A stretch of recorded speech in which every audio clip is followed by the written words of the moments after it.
Está todo lleno de mimosas aquí. Centro Cultural La Forna, Buriño, sábado 29 de enero del 2022, sobre las 2 menos cuarto. Esto está lleno de mimosas floreciendo, tú.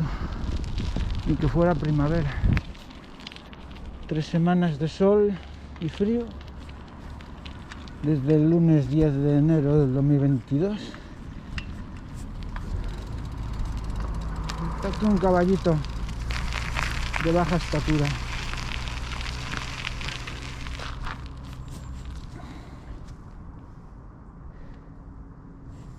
Caballito blanco.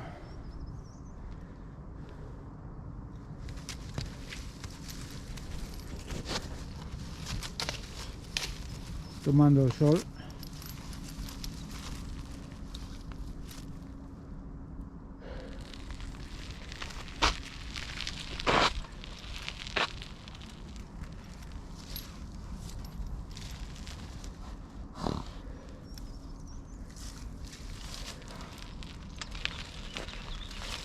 No se lo comen las moscas. No, por el fresco que hace tampoco. ¿Quiere jugar o qué?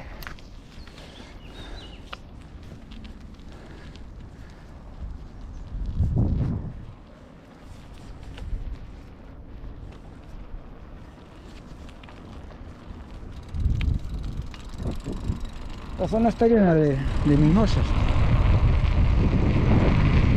Había dado cuenta yo del detallito este de las mimosas.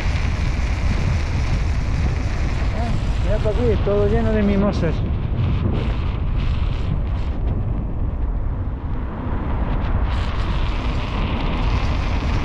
Un monte de mimosas.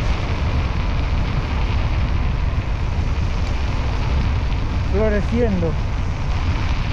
¡Guau! ¡Qué pasada!